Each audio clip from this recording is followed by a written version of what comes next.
Hello everyone, welcome to our channel. బంగాళాఖాతంలో ఏర్పడిన అల్పపీడనం బలపడింది. తెలుగు రాష్ట్రాల్లో అతి భారీగా ఉన్నటువంటి వర్షాలు. వివరాల్లోకి వెళ్దాం, వాతావరణ పరిస్థితులను తెలుసుకుందాం. వాటికంటే ముందు మీరు ఇంకా మన ఛానల్ కనుక సబ్స్క్రైబ్ చేయనట్లయితే వెంటనే సబ్స్క్రైబ్ చేసి పక్కన ఉన్న బెల్ ఐకాన్ కూడా క్లిక్ చేసేయండి. ఇక వివరాల్లోకి గనుక వెళ్ళినట్లయితే ఆగ్నేయ బంగాళాఖాతంలో ఏర్పడి ఉత్తర భారతదేశ దిశగా విస్తరించినటువంటి ఉపరితల ఆవర్తన ద్రోణి ప్రభావంతో రానున్నటువంటి 3 రోజుల పాటు కోస్తా ప్రాంతాల్లో భారీ వర్షపాతం నమోదవుతుందని వాతావరణ కేంద్రం వెల్లడించింది.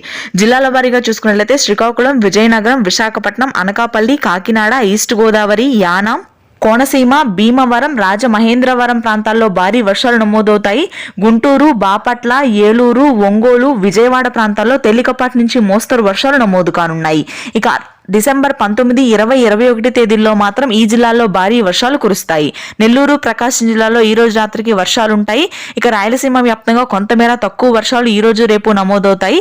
డిసెంబర్ 20వ తారీఖున కడప, అన్నమయ్య, సత్యసాయి, పుట్టపర్తి, కర్నూలు ప్రాంతాల్లో వర్షాలు కురుస్తాయి. తెలంగాణ వ్యాప్తంగా చలి తీవ్రత భారీగా పెరగనుంది. ముఖ్యంగా మధ్య తెలంగాణ, ఉత్తర తెలంగాణ ప్రాంతాల్లో 10 డిగ్రీల కనిష్ట స్థాయికి తెల్లవారుజామున ఉష్ణోగ్రతలు పడిపోతున్నాయి.